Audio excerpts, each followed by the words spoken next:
రాజకీయ తీవ్రవాది ఎవరైనా ఉన్నారంటే భారతదేశంలో చిదంబరమే.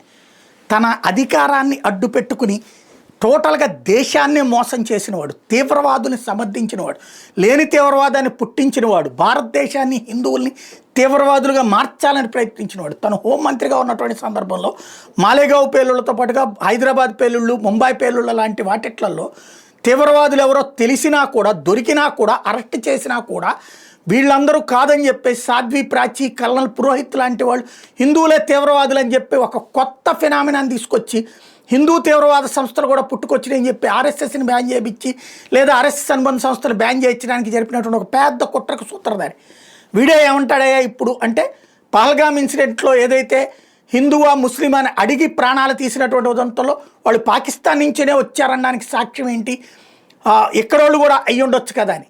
ఇదే నిన్న మోడీ కానీ అమిత్ షా కానీ మాట్లాడింది. ఇట్లాంటి దేశద్రోహం కేసుల్లో అరెస్ట్ కాదు కాల్చోతలు పడేసినా తప్పేం లేదు.